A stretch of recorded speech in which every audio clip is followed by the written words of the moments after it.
2025년 2월 15일 새벽 2시, 4명의 군인이 어둠 속에서 막사를 빠져나왔습니다.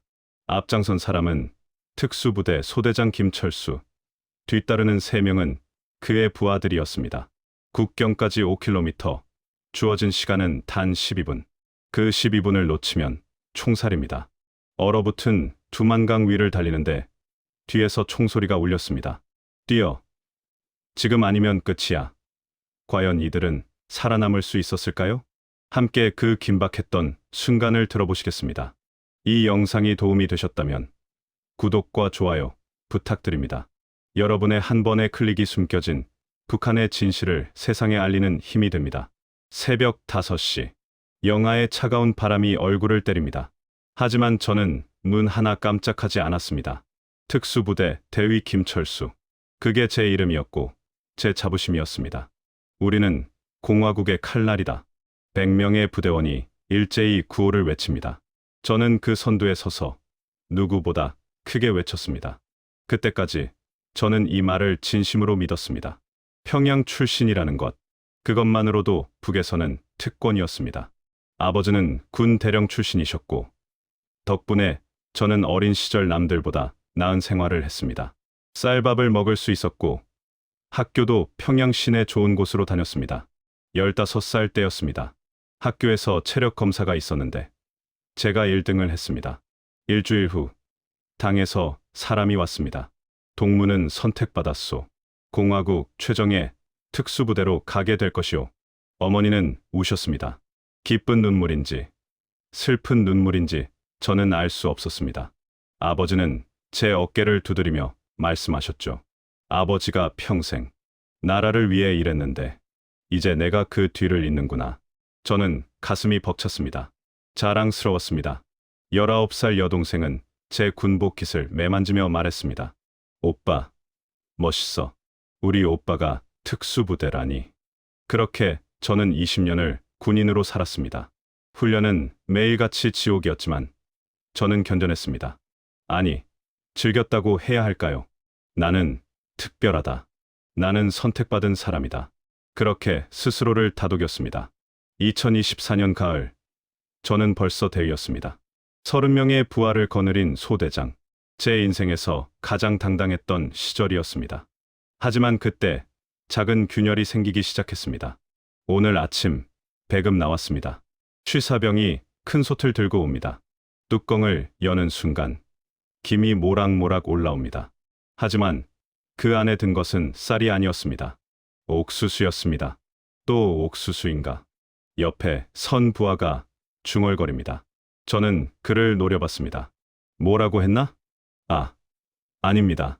소대장 동무, 특수부대라고 했습니다. 공화국 최정예라고 했습니다. 그런데 우리가 먹는 건 일반 주민들과 다를 게 없었습니다. 아니, 어쩌면 더 못했는지도 모릅니다. 훈련은 더 강하게 하는데 먹는 건 똑같으니까요. 그해 10월, 저는 중국 국경 경비 임무를 맡았습니다. 두만강 건너편 중국 땅이 보였습니다. 밤이 되면 중국 쪽에서는 불빛이 환했습니다. 가로등이 켜지고 집집마다 불이 환하게 들어왔습니다. 저 멀리 공장에서는 24시간 불이 꺼지지 않았습니다. 우리 쪽은 어땠을까요? 칠흑 같은 어둠이었습니다.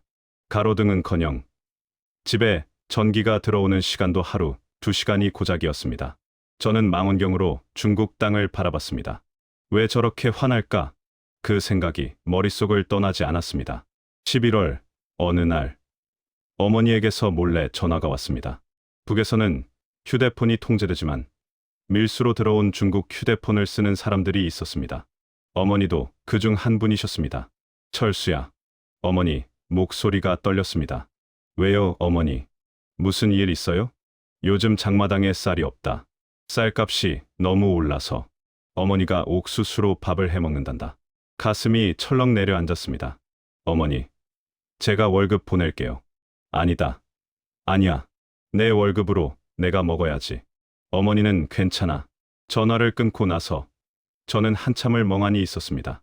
특수부대 대위, 평양 출신 군 간부.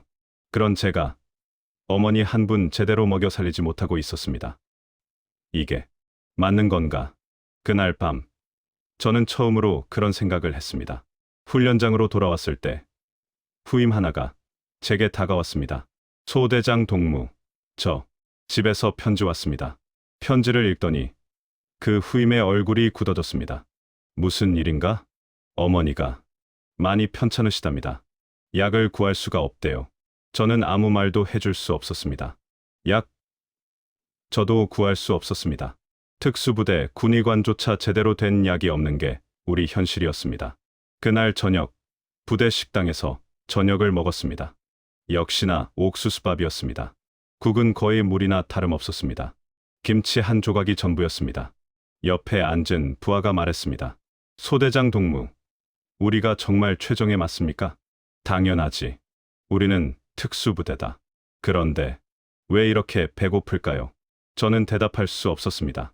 왜냐하면 저도 배가 고팠으니까요. 그날 밤 막사에 누워서 천장을 바라봤습니다. 20년을 군인으로 살았습니다. 충성했습니다. 훈련도 최선을 다했습니다. 그런데 왜 이렇게 힘들까요? 두만강 건너 중국의 환한 불빛이 자꾸 떠올랐습니다. 저기 사람들은 배부르게 먹을까? 그 생각을 하면 안 된다는 걸 알았습니다. 그건 체제를 의심하는 거니까요. 하지만 자꾸 그 생각이 들었습니다. 새벽 5시 기상 나팔이 울렸습니다. 우리는 공화국의 칼날이다. 저는 오늘도 구호를 외쳤습니다. 하지만 제 목소리는 어제보다 조금 작았습니다. 12월의 추위는 뼈를 애는 듯했습니다. 하지만 훈련은 멈추지 않았습니다. 영하 20도의 새벽, 우리는 설원을 가로질러 행군했습니다. 손발이 얼어붙었지만 아무도 내색하지 않았습니다. 특수부대니까요. 소대장 동무, 정치지도원이 저를 불렀습니다. 가슴이 철렁했습니다. 정치지도원은 군에서 가장 무서운 존재입니다. 계급이 낮아도 그들의 한마디면 장교도 끝장입니다. 예, 동무. 오늘 저녁 7시 전 부대원 집결이요. 중요한 일이 있소. 알겠습니다. 저녁 7시 훈련장에 전 부대원 300명이 모였습니다. 무슨 일인지 아무도 몰랐습니다. 하지만 분위기가 심상치 않았습니다. 정치지도원이 단상에 올라갔습니다. 동무들, 오늘 우리 부대에 반역자가 나왔소. 반역자. 그 단어가 훈련장을 얼어붙게 만들었습니다. 3소대 1병 박민혁. 앞으로 나오시오. 사람들 사이에서 한 청년이 끌려 나왔습니다. 손이 뒤로 묶여 있었습니다. 얼굴이 피투성이었습니다. 박민혁. 저는 그를 알았습니다. 제 부대는 아니었지만 같은 대대였습니다. 훈련장에서 몇 번 본 적이 있었습니다. 항상 웃는 얼굴이었는데 지금은 눈에 생기가 없었습니다. 이 자는 탈영을 시도했소. 조국을 배신하려 했소. 정치지도원의 목소리가 울렸습니다. 공화국의 법에 따라 즉결 처분하겠소. 즉결 처분. 그 말은 곧 총살을 의미했습니다. 저는 숨이 막혔습니다. 옆에 선 부하들도 얼어붙었습니다. 3소대장 리철민 대위. 앞으로 제 친구였습니다. 사관학교 동기였습니다. 같이 술도 마시고 고민도 나누던 친구였습니다. 리철민은 떨리는 발걸음으로 앞으로 나갔습니다. 네, 부하가 반역자가 되었소. 내가 직접 처리하시오. 정치지도원이 권총을 건넸습니다. 이건 제가. 리철민의 목소리가 떨렸습니다. 못하겠다는 거요? 그럼 동무도 같이 처리되고 싶소? 정치지도원의 차가운 목소리. 리철민은 권총을 받았습니다. 손이 떨렸습니다. 총구가 박민혁을 향했습니다. 박민혁이 고개를 들었습니다. 그의 눈에서 눈물이 흘렀습니다. 소대장 동무, 미안합니다. 저는 그냥 배가 너무 고파서. 입 닥쳐. 정치지도원이 소리쳤습니다. 쏘시오, 지금 당장. 리철민의 손이 떨렸습니다. 총구가 흔들렸습니다. 쏘라고. 탕. 총성이 울렸습니다. 박민혁이 쓰러졌습니다. 하얀 눈 위에 빨간 피가 번졌습니다. 300명의 부대원들은 아무도 움직이지 않았습니다. 숨소리조차 죽였습니다. 이것이 반역자의 최후요. 명심하시오. 정치지도원이 외쳤습니다. 집결은 해산되었습니다. 하지만 아무도 말이 없었습니다. 저는 리철민을 찾아갔습니다. 그는 막사 뒤편에서 구토를 하고 있었습니다. 철민아, 철수야. 내가 사람을 죽였어. 그는 무릎을 꿇고 울었습니다. 나는 살인자야. 내 부하를 내 손으로. 저는 아무 말도 할 수 없었습니다. 그날 밤, 저도 잠을 이룰 수 없었습니다. 박민혁의 마지막 말이 귓가에 맴돌았습니다. 배가 고파서 타령을 시도했다고 했습니다. 그리고 그 대가는 죽음이었습니다. 이게 우리가 지키는 조국인가? 그 생각이 머릿속을 떠나지 않았습니다. 2주 후, 더 큰 충격이 왔습니다. 어머니에게서 전화가 왔습니다. 목소리가 떨렸습니다. 철수야, 큰일 났다. 무슨 일이에요? 어머니? 내 동생, 지은이가 USB에 남조선 드라마 담긴 걸 걸렸다. 머리가 하얘졌습니다. 남조선 드라마. 그건 북에서는 사형감이었습니다. 지금 어떻게 됐어요? 조사받고 있다. 다행히 아버지 명예 때문에 일단은 넘어갔는데 어머니가 울먹였습니다. 보위부에서 그러더라. 다음은 없다고. 다음에 또 걸리면 가족 모두 끝이라고. 저는 전화기를 든 손이 떨렸습니다. 어머니, 제가 집에 가볼게요. 안 돼. 너까지 문제 생기면 어떡하니? 그냥 조심하자. 알았지? 전화를 끊고 저는 한참을 멍하니 앉아 있었습니다. 19살 여동생, 김일성 종합대학에 다니는 똑똑하고 착한 제 동생. 그 아이가 나만 드라마를 봤다는 이유로 조사를 받았습니다. 도대체 뭐가 잘못된 거지? 다음 날, 저는 외출증을 받아 평양 집에 갔습니다. 어머니는 많이 수척해져 있었습니다. 동생 지은이는 방에서 나오지 않았습니다. 지은아, 문을 두드렸습니다. 오빠. 문이 열렸습니다. 동생의 눈이 퉁퉁 부어 있었습니다. 괜찮아? 오빠. 나 그냥 사람답게 살고 싶어. 동생이 제 가슴에 얼굴을 묻고 울었습니다. 드라마 한 편 보는 게 뭐가 죄야. 나는 그냥 저 밖 세상이 궁금했을 뿐이야. 저는 동생을 꼭 안아줬습니다. 그때 깨달았습니다. 우리가 지키고 있다는 이 체제. 이건 사람을 지키는 게 아니었습니다. 사람을 가두는 거였습니다. 부대로 돌아오는 길. 기차 안에서 창밖을 바라봤습니다. 사람들의 얼굴이 보였습니다. 모두 어둡고 지쳐 있었습니다. 아이들조차 웃지 않았습니다. 이게 정상인가? 저는 20년 동안 이 체제를 의심한 적이 없었습니다. 하지만 이제는 달랐습니다. 친구가 부하를 쏘는 걸 봤습니다. 동생이 드라마 한 편 봤다고 조사받는 걸 봤습니다. 어머니가 쌀 한 톨 구하지 못해 우는 걸 봤습니다. 그날 밤, 막사에 누워 천장을 바라봤습니다. 여기서 이렇게 늙어 죽을 순 없다. 그 생각이 처음으로 들었습니다. 탈북. 그 단어가 머릿속에 떠올랐습니다. 하지만 곧 고개를 저었습니다. 미쳤나? 나는 특수부대 대위야. 탈북이라니. 하지만 그 생각은 그날 이후 계속 저를 따라다녔습니다. 2025년 2월 10일 월요일. 그날이 모든 것의 시작이었습니다. 아침 점호를 마치고 막사로 돌아오는데 정치지도원이 저를 불렀습니다. 김철수 대위, 잠깐 오시오.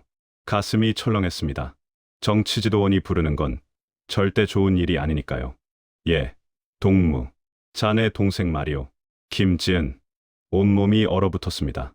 작년에 남조선 드라마 건으로 넘어갔지 않소.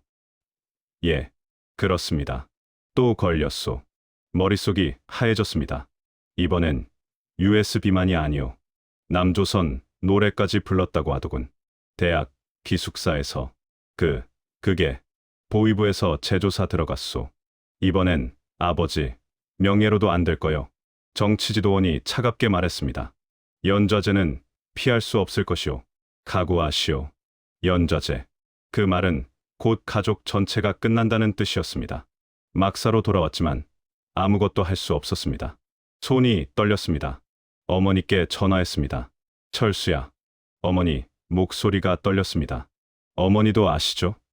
안다. 오늘 아침에 보위부 사람들이 왔다 갔어. 지은이를 데려갔어. 어디로요? 모른다. 아마 조사실로. 어머니가 울음을 참으며 말했습니다. 철수야, 너만이라도 살아라. 알았지? 어머니, 그게 무슨, 너까지 문제 생기면 안 돼. 제발, 살아라. 전화가 끊겼습니다. 저는 무릎이 풀려 주저앉았습니다. 어머니가 날 살리려고 하신다. 그날 밤, 잠을 이룰 수 없었습니다. 동생 지은이의 얼굴이 자꾸 떠올랐습니다. 오빠, 나 그냥 사람답게 살고 싶어. 그 말이 귓가에 맴돌았습니다. 2월 11일 화요일, 밤 10시, 막사에서 쉬고 있는데 문이 조용히 열렸습니다. 제 소대 후임 3명이었습니다. 소대장 동무. 목소리가 떨렸습니다. 왜 그러나 이 밤에 3명이 제 앞에 무릎을 꿇었습니다. 소대장 동무. 우리 탈출하려 합니다. 심장이 멎는 줄 알았습니다. 뭐라고? 더는 못 살겠습니다. 가족들이 다 굶어 죽어갑니다. 우리가 여기서 아무리 충성해봤자 아무것도 달라지지 않습니다. 부임 중 한 명이 떨리는 목소리로 말했습니다. 저희 어머니가 어제 돌아가셨습니다. 굶어서. 다른 후임이 말했습니다. 저희 아버지는 약이 없어서 죽었습니다. 세 번째 후임도 울먹였습니다. 저는 여동생이 장마당에서 일하다가 인신매매당했습니다. 중국으로. 저는 할 말을 잃었습니다. 소대장 동무. 우리 알고 있습니다. 동무 동생도 지금 조사받는다는 거. 어떻게? 부대 안에 소문 다 돕니다. 우리 같은 처지 아닙니까? 한 후임이 제 손을 잡았습니다. 같이 갑시다. 우리끼리라면 할 수 있습니다. 소대장 동무는 국경 경비도 서봤고 지리도 잘 아시지 않습니까? 너희들, 이게 무슨 소리인지 아나? 이건 죽음이야. 여기 있어도 죽습니다. 그럼 차라리 살 가능성이라도 있는 쪽으로 가겠습니다. 저는 고민했습니다. 신고해야 합니다. 저는 장교입니다. 이들의 탈영 계획을 알았으면 보고해야 합니다. 하지만 시간을 주게. 생각 좀 해보자. 내일 밤까지만 기다리겠습니다. 그때까지 답 안 주시면 우리끼리라도 갑니다. 3명이 조용히 나갔습니다. 저는 밤새 고민했습니다. 신고하면 이들은 죽습니다. 그리고 저는 충성스러운 군인으로 남습니다. 하지만 동생은, 어머니는 함께 가면, 성공하면 살 수 있습니다. 하지만 실패하면 모두 죽습니다. 2월 12일 수요일 새벽 5시 어머니에게서 문자가 왔습니다. 밀수 휴대폰으로. 철수야, 지은이가 수용소로 갈 수도 있단다. 보위부에서 그러더라. 내 인사기록에도 빨간 줄 그어진단다. 아들아, 넌 살아라. 부탁이다. 손이 떨려 휴대폰을 떨어뜨릴 뻔했습니다. 수용소, 그곳은 한 번 들어가면 나올 수 없는 곳입니다. 19살 제 동생이 그곳으로 가게 생겼습니다. 드라마 한 편, 노래 한 곡 불렀다는 이유로. 이게 맞나? 이게 정상인가? 그날 하루, 저는 멍하니 지냈습니다. 훈련도 제대로 안 됐습니다. 부하들이 걱정스럽게 쳐다봤지만 저는 아무 말도 할 수 없었습니다. 저녁 8시, 막사 뒤편에서 새 후임이 기다리고 있었습니다. 소대장 동무, 답을 주십시오. 저는 한참을 말없이 서 있었습니다. 그리고 천천히 고개를 끄덕였습니다. 간다. 정말입니까? 대신 조건이 있다. 내 계획대로 움직인다. 하나라도 어기면 모두 죽는다. 알겠나? 예, 알겠습니다. 3명의 눈에서 눈물이 흘렀습니다. 언제 출발합니까? 저는 달력을 봤습니다. 72시간 후, 2월 15일 새벽 2시다. 왜 하필 그날입니까? 그날이 국경 경비 교대일이다. 12분의 공백이 생긴다. 그 12분 안에 국경을 넘어야 한다. 저는 특수부대 소대장이었습니다. 국경 경비 일정을 훤히 알고 있었습니다. 준비물은 최소한으로 배낭 하나씩, 비상식량, 물, 그리고 저는 잠시 말을 멈췄습니다. 가족 사진 한 장씩만 챙겨라. 그게 전부다. 알겠습니다. 그리고 명심해라. 출발하는 순간 우리는 돌아올 수 없다. 성공하거나 죽거나 둘 중 하나다. 4명은 서로를 바라봤습니다. 각오는 됐나? 예, 그럼 72시간 후에 보자. 그날 밤, 저는 어머니께 마지막 전화를 걸었습니다. 어머니, 왜 그러니? 아들아, 아무것도 아니에요. 그냥 목소리 듣고 싶어서요. 철수야, 너 혹시 어머니는 뭔가 눈치채신 것 같았습니다. 어머니, 사랑합니다. 아들아, 동생한테도 전해주세요. 오빠가 미안하다고. 그리고 사랑한다고. 철수야, 너 지금 무슨 생각하는 거 아니지? 아니에요. 그냥 하고 싶은 말이었어요. 전화를 끊었습니다. 어머니, 산소에 가고 싶었습니다. 아버지, 무덤에 절이라도 올리고 싶었습니다. 하지만 시간이 없었습니다. 72시간. 그 시간이 흐르면 저는 더 이상 군인이 아니게 됩니다. 탈영병이 됩니다. 하지만 그게 뭐 어떻습니까? 군인으로 충성하며 살아도 동생은 수용소로 가고 어머니는 굶어 죽고 저도 언젠가 숙청당할 겁니다. 그렇다면 차라리 살아보자. 한 번이라도 제대로 살아보자. 72시간의 카운트다운이 시작되었습니다. 72시간이 지났습니다. 새벽 1시 50분. 막사는 조용했습니다. 모두 잠들어 있었습니다. 하지만 저와 새 후임은 눈을 감고 있을 뿐 잠들지 않았습니다. 1시 55분. 저는 조용히 일어났습니다. 배낭을 메고 군화끈을 단단히 묶었습니다. 복도로 나가자 새 후임이 이미 나와 있었습니다. 아무 말 없이 고개만 끄덕였습니다. 이제 시작이다. 4명은 조용히 막사를 빠져나갔습니다. 부대 뒤편 철조망. 저는 평소에 느슨한 곳을 미리 파악해 두었습니다. 특수부대 소대장이니까 이런 건 눈 감고도 알 수 있었습니다. 여기다. 조용히 철조망 아래를 파기 시작했습니다. 얼어붙은 땅이었지만 사흘 전 미리 파둔 곳이라 금방 뚫렸습니다. 하나씩 통과해라. 첫 번째, 후임이 기어갔습니다. 두 번째, 세 번째, 마지막으로 제가 통과했습니다. 그때였습니다. 찢어지는 소리. 제 군복이 철조망에 걸렸습니다. 소리를 죽였습니다. 하지만 천이 찢어지는 소리가 너무 컸습니다. 멀리서 군견 짖는 소리. 안 돼. 들켰나. 후임 하나가 떨렸습니다. 아직 아니다. 계속 간다. 저는 옷을 찢어내고 빠져나왔습니다. 4명은 어둠 속으로 달렸습니다. 부대에서 국경까지는 5km. 평소 훈련 때 30분이면 주파하는 거리지만 오늘은 달랐습니다. 들키면 안 됩니다. 빛도 쓸 수 없습니다. 달빛만으로 길을 찾아야 했습니다. 소대장 동무. 저기 순찰대 불빛입니다. 앞쪽에서 손전등 불빛이 보였습니다. 엎드려 4명은 눈 속에 엎드렸습니다. 숨소리도 죽였습니다. 순찰대가 지나갔습니다. 20m, 10m, 5m. 별일 없네.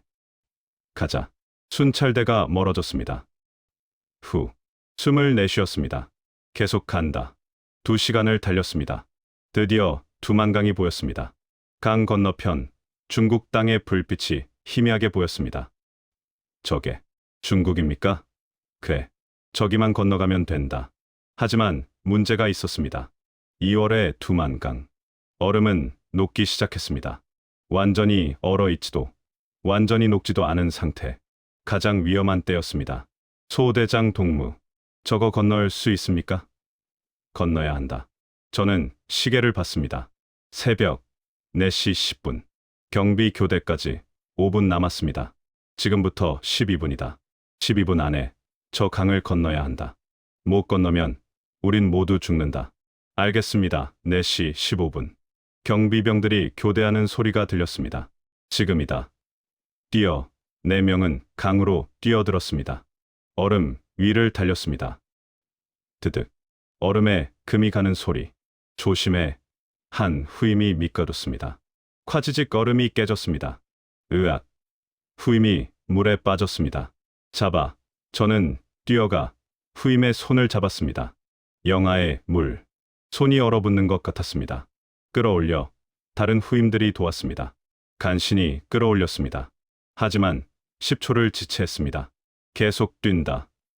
젖은 후임은 이를 악물고 뛰었습니다. 강 한가운데 얼음이 점점 얇아졌습니다. 소대장 동무. 저기. 뒤에서 불빛이 보였습니다. 순찰되었습니다.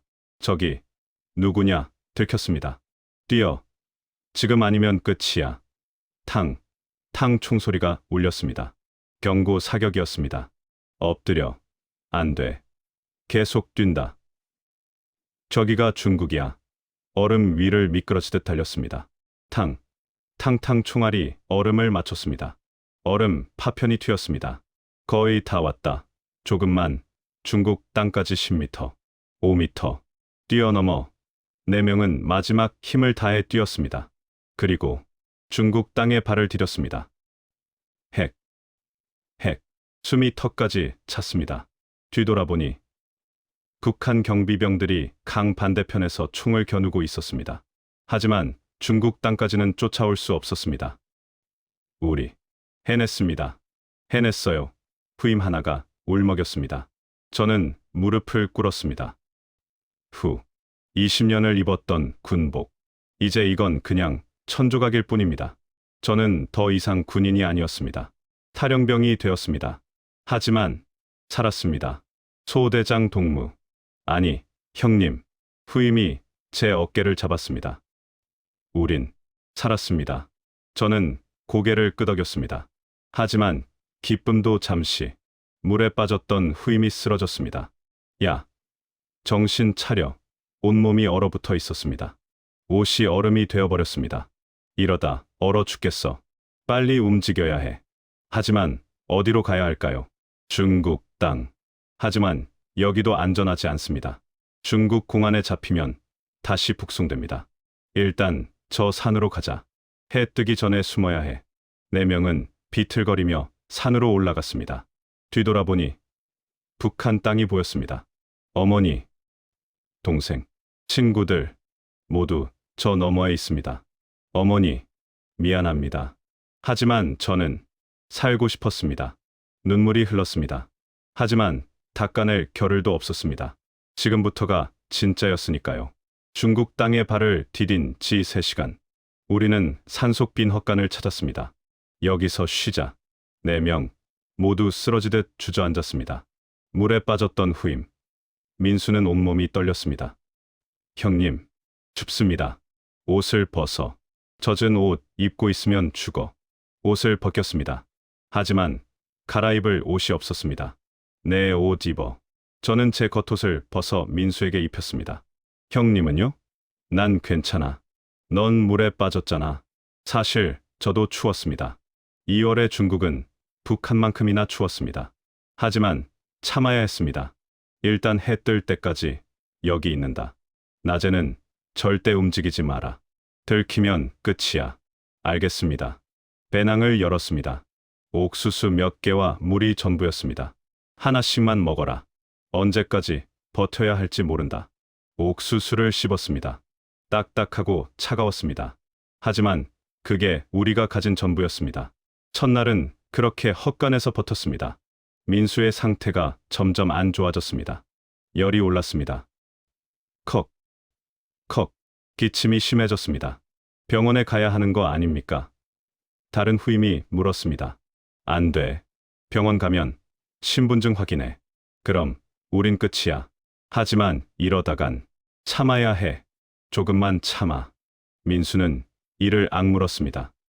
형님, 괜찮습니다. 저 이 정도로 죽진 않습니다. 하지만 목소리에 힘이 없었습니다. 이틀째 되는 날 밤, 저는 마을로 내려가 보기로 했습니다. 여기 있어라. 내가 다녀올게. 형님, 위험합니다. 음식이랑 약이 필요해. 민수 상태 봐라. 이대로는 못 버텨. 어둠을 틈타 마을로 내려갔습니다. 조선족 마을이었습니다. 간판에 한글이 보였습니다. 같은 말을 쓰는 사람들. 작은 가게가 보였습니다. 문이 열려 있었습니다. 들어가자 중년 여성이 저를 봤습니다. 어서 오세요. 여자가 제 옷을 봤습니다. 북한 군복이었습니다. 당신, 설마. 저는.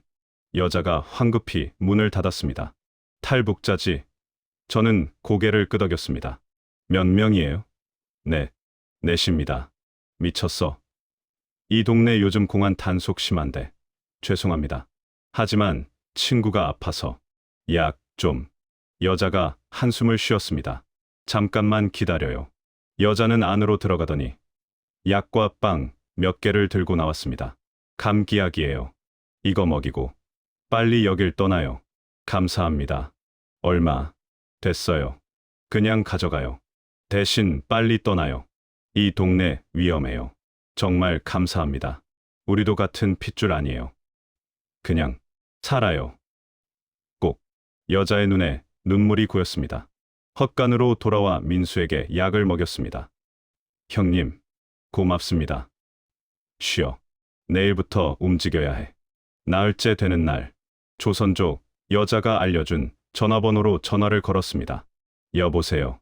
탈북자입니다. 한국 가고 싶습니다. 몇 명? 넷입니다. 넷? 맞네.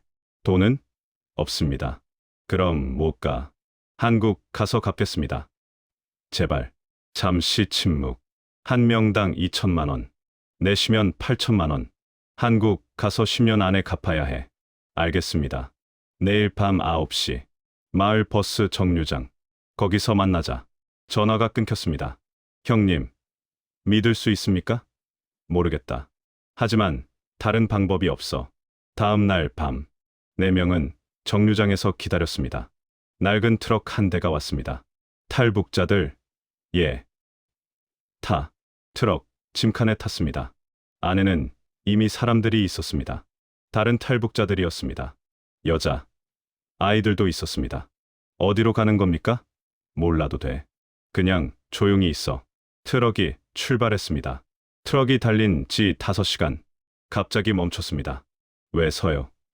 쉿. 조용히. 밖에서 중국어 소리가 들렸습니다. 공안이었습니다. 심장이 멎는 줄 알았습니다. 검문이야. 들키면 끝이야. 브로커가 속삭였습니다. 숨소리도 내지 마. 절대. 트럭 짐칸. 우리는 숨을 죽였습니다. 공안이 트럭 주위를 돌았습니다. 발자국 소리가 점점 가까워졌습니다. 짐칸 문을 두드리는 소리. 뭐 실었어? 농산물이요. 열어봐. 끝났다고 생각했습니다. 그때 브로커가 뭔가를 건넸습니다. 돈다발이었습니다. 됐어. 가. 트럭이 다시 출발했습니다. 모두 안도의 한숨을 쉬었습니다. 휴, 살았다. 하지만 기쁨도 잠시. 다른 곳으로 가야 해.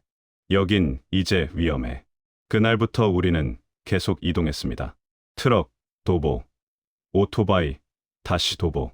12일째. 드디어 베트남 국경에 도착했습니다. 여기서부터는 걸어야 해. 밀림을 통과한다. 밀림. 나무가 빽빽하게 우거진 정글이었습니다.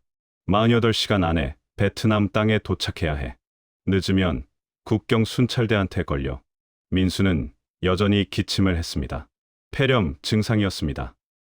형님, 저 때문에. 닥치고 가자. 저는 민수를 업었습니다. 형님, 제가 하겠습니다. 다른 후임들이 말했습니다. 됐어. 내가 한다. 밤낮으로 걸었습니다. 다리가 후들거렸습니다. 등에 업힌 민수는 점점 무거워졌습니다. 조금만 더.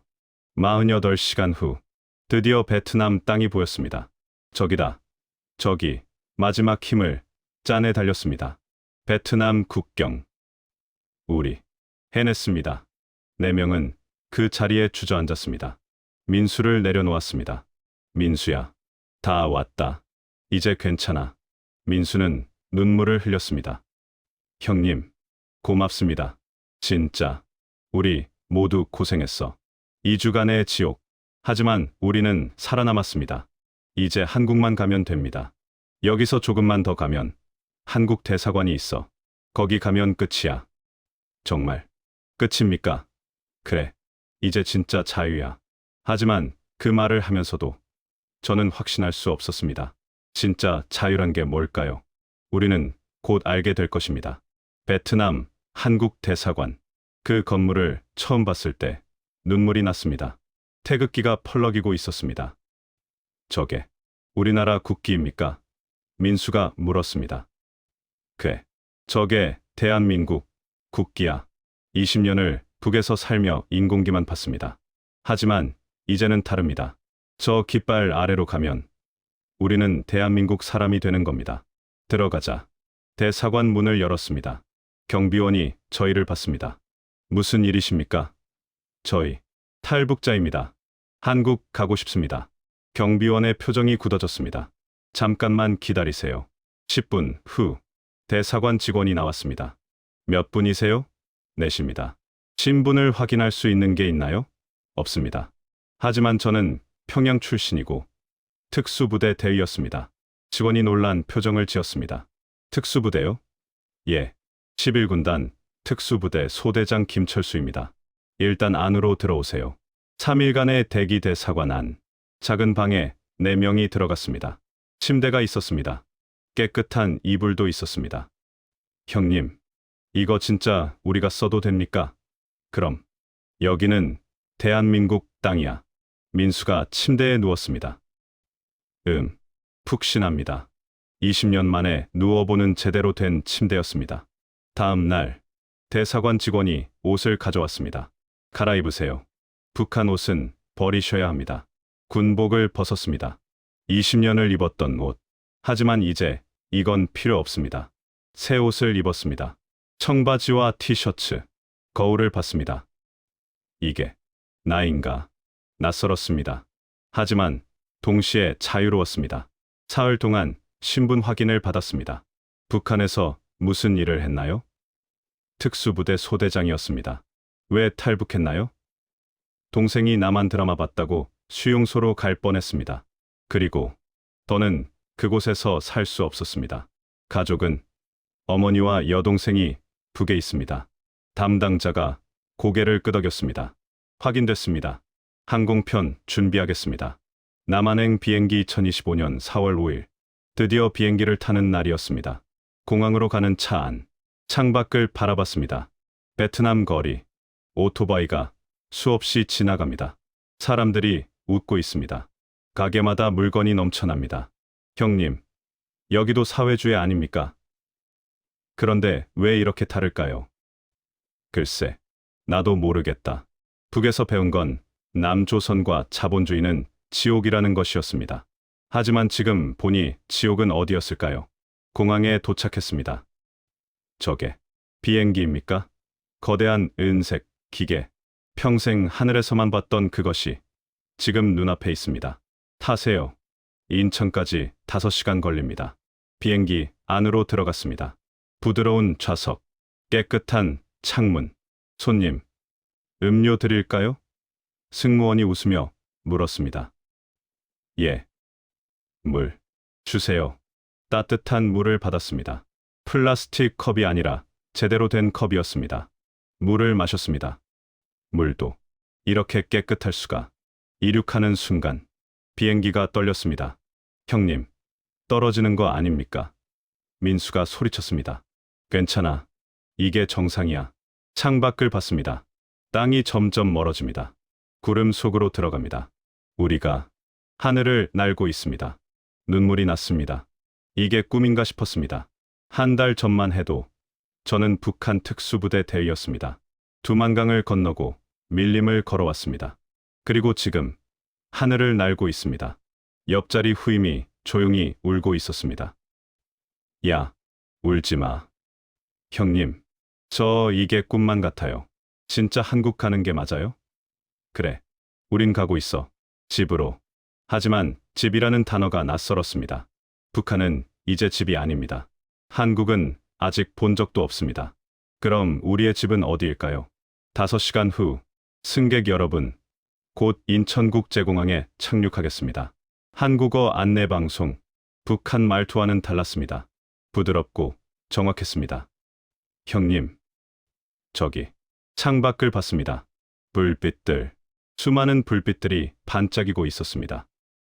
저게, 한국입니까? 그래, 두만강 건너 중국 불빛도 놀라웠지만, 이건 차원이 달랐습니다. 온 세상이 빛나고 있었습니다. 착륙, 비행기가 땅에 닿는 순간, 대한민국 인천국제공항에 오신 것을 환영합니다. 그 안내방송을 들은 순간, 4명 모두 손을 꽉 잡았습니다. 눈물이 쏟아졌습니다. 우리 살았습니다. 진짜 살았어요. 민수가 울먹였습니다. 형님, 고맙습니다. 형님 아니었으면, 아니야. 우리 함께 살아온 거야. 비행기 문이 열렸습니다. 한국 땅으로 나가는 문. 한 발, 두 발, 공항 바닥을 밟았습니다. 이게 대한민국이구나. 담당 직원이 기다리고 있었습니다. 환영합니다. 이제부터 여러분은 대한민국 국민입니다. 대한민국 국민. 그 말이 실감나지 않았습니다. 지금부터 하나원으로 가실 겁니다. 거기서 3개월 교육받으시면 자유롭게 생활하실 수 있습니다. 3개월. 고작 3개월이면 자유라니. 북에서는 평생을 갇혀 살았는데 공항을 나갔습니다. 밤 10시. 하지만 공항은 대낮처럼 밝았습니다. 사람들이 웃으며 걷고 있었습니다. 편의점 불빛이 환했습니다. 형님, 저기 가게들 밤인데도 열려 있습니다. 그래, 여긴 스문의 시간이래. 버스를 탔습니다. 창밖으로 서울 야경이 보였습니다. 고층 빌딩, 불야성, 차들, 사람들, 모든 게 꿈만 같았습니다. 형님, 왜?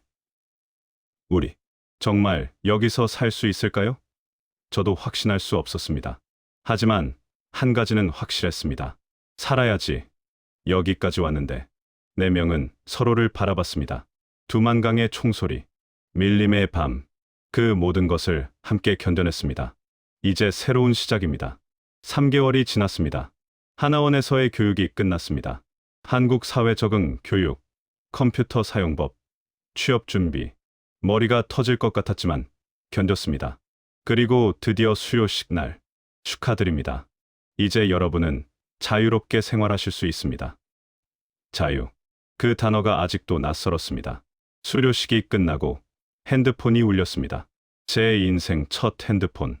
하나원에서 지급받은 스마트폰이었습니다. 여보세요? 철수 형님. 저 광우입니다.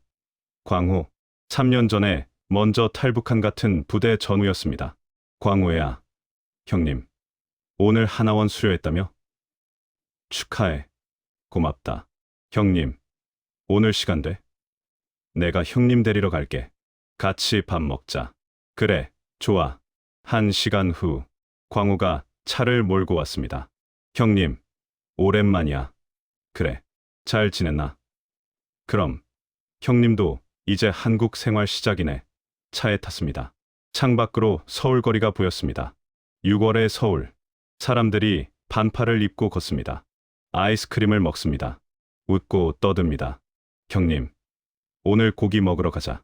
내가 쏠게. 고기. 비싸지 않나? 괜찮아. 형님 환영 파티야.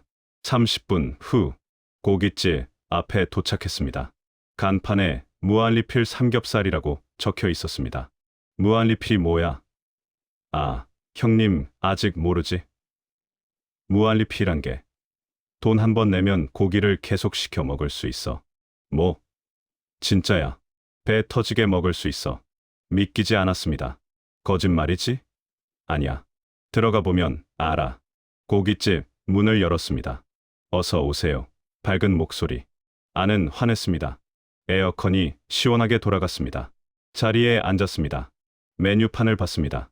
1인 12,000원 무한리필. 이게 정말 무한리필이 맞나? 그럼 형님 믿어봐. 삼겹살 2인분이요. 광우가 주문했습니다. 잠시 후 종업원이 고기를 가져왔습니다. 고기가 접시에 가득 담겨 있었습니다. 형님, 이거 불판에 올려. 고기를 불판에 올렸습니다. 지글지글. 기름이 튀었습니다. 냄새. 20년 동안 맡아보지 못한 냄새였습니다. 형님, 이것 써. 먹어봐. 젓가락으로 고기를 집었습니다. 쌈장을 찍었습니다. 입에 넣었습니다. 그 순간 시간이 멈췄습니다. 20년간 참았던 것들이 한꺼번에 터져 나왔습니다. 눈물이 흘렀습니다. 형님, 말이 나오지 않았습니다. 그냥 고개를 숙이고 울었습니다. 형님, 괜찮아? 미안. 잠깐만. 고기 한 점. 고작 고기 한 점이었습니다. 하지만 저에게는 그게 전부였습니다. 북에서 20년. 특수부대 대위라는 직책. 하지만 한 번도 배불리 먹어본 적이 없었습니다. 옥수수밥이 전부였습니다. 고기는 명절에나 손톱만 한 개 나왔습니다. 그것도 몇 년에 한 번.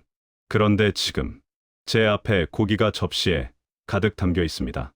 그리고 계속 시킬 수 있다고 합니다. 형님, 울지 마. 이제 괜찮아.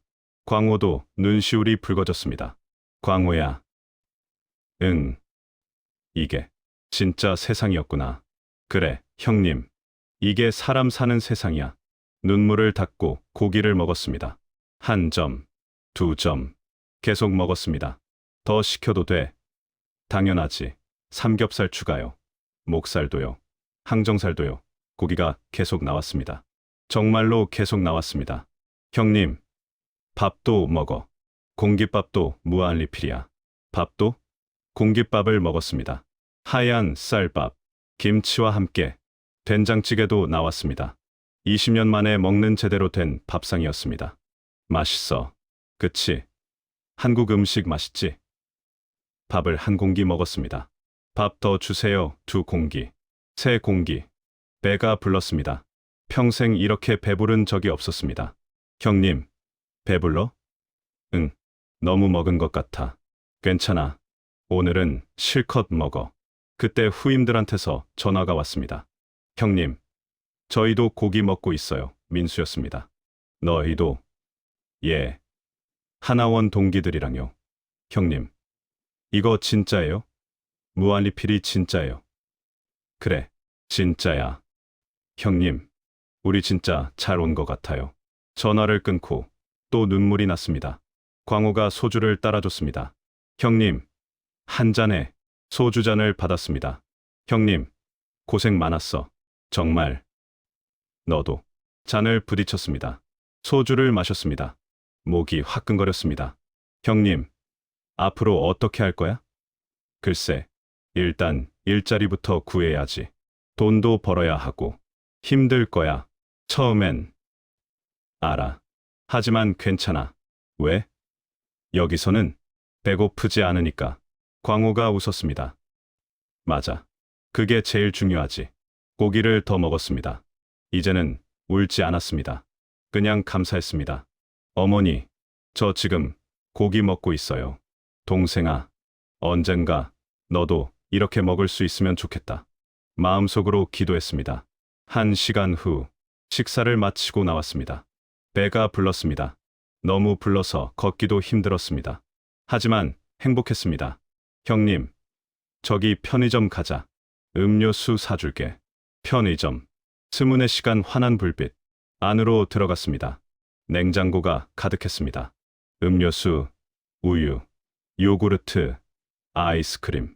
형님, 뭐 마실래? 나 아직도 믿기지가 않아. 뭐가? 이 모든 게. 이게 진짜 현실이 맞나 싶어. 광호가 제 어깨를 두드렸습니다. 현실이야, 형님. 우리가 진짜 여기 있어.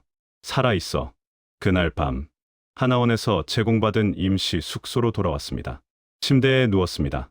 천장을 바라봤습니다. 나는 오늘 고기를 배불리 먹었다.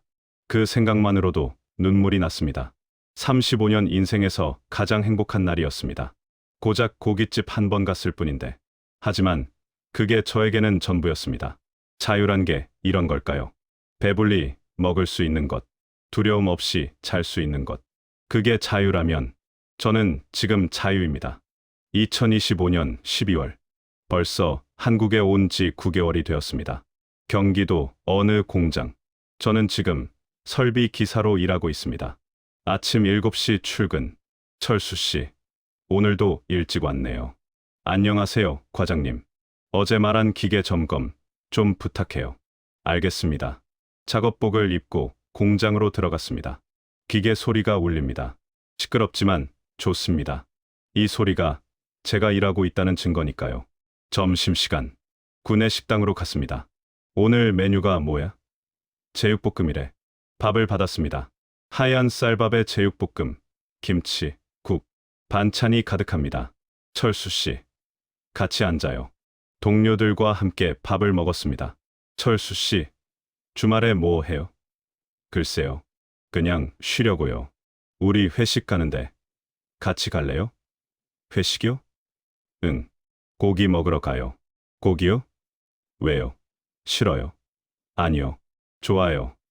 아직도 고기라는 단어에 가슴이 뜁니다. 9개월이 지났지만 여전히 신기합니다. 퇴근 후 편의점에 들렀습니다. 스문의 시간 편의점이 간판을 볼 때마다 놀랍니다. 밤 10시인데 가게가 환합니다. 안으로 들어가 삼각김밥 하나를 집었습니다. 계산대로 갔습니다. 2,000원입니다. 돈을 냈습니다. 제가 번 돈으로 음식을 삽니다. 아무도 제게 뭐라 하지 않습니다. 감시하지 않습니다. 이게 자유구나. 숙소로 돌아왔습니다. 원룸. 작지만 제 공간입니다. 불을 켰습니다. 환합니다. 스문의 시간 전기가 들어옵니다. 휴대폰을 켰습니다. 유튜브를 열었습니다. 북한 최신 소식을 검색했습니다. 뉴스가 나옵니다. 북한 주민들의 생활. 여전히 어둡습니다. 여전히 배고픕니다. 어머니, 영상을 보다가 눈물이 났습니다. 어머니는 지금 어떻게 지내실까요? 제가 탈북한 후 조사를 받으셨을 겁니다. 힘드셨을 겁니다. 어머니, 미안해요. 하지만 저는 살고 싶었어요. 동생 지은이는 어떻게 됐을까요? 수용소로 갔을까요? 아니면 무사할까요? 알 수 없습니다. 북에 있는 사람들과는 연락이 끊겼습니다. 생사조차 알 수 없습니다. 가슴이 아픕니다. 하지만 어쩔 수 없습니다. 휴대폰을 내려놓았습니다. 창밖을 바라봤습니다. 서울 야경이 보입니다. 불빛들이 반짝입니다. 저 불빛 하나하나가 사람들의 삶입니다. 자유롭게 사는 사람들. 나도 이제 저 중 하나구나. 주말. 후임들을 만났습니다. 민수, 영우, 태식. 함께 탈북한 동료들입니다. 형님, 오랜만이다. 4명이 모였습니다. 다들 어떻게 지내? 저는 편의점에서 아르바이트해요. 민수가 말했습니다. 저는 택배 일 배우고 있어요. 영호도 말했습니다. 저는 아직 적응 중이에요. 태식이 조용히 말했습니다. 힘들지? 조금요. 아직도 여기가 낯설어요. 저도 알겠습니다. 한국 생활이 쉽지 않습니다. 말투가 다릅니다. 문화가 다릅니다. 사람들이 쓰는 단어조차 모를 때가 많습니다.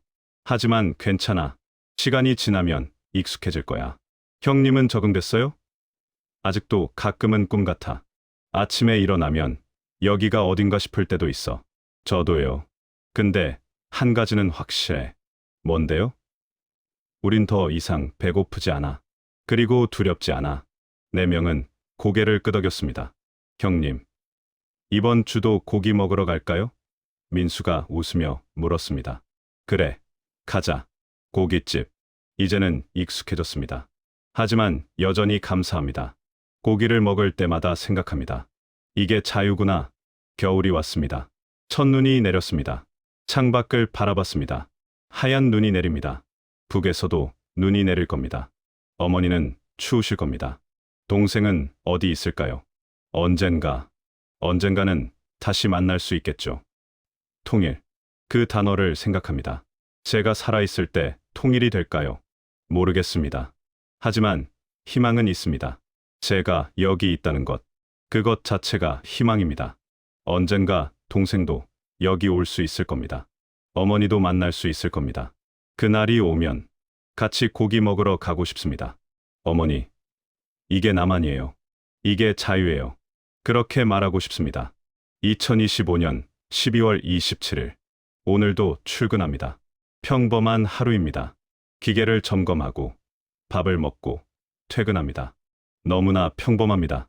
하지만 저에게는 이 평범함이 기적입니다. 아무도 저를 감시하지 않습니다. 아무도 제게 총을 겨누지 않습니다. 배고프지 않습니다. 두렵지 않습니다.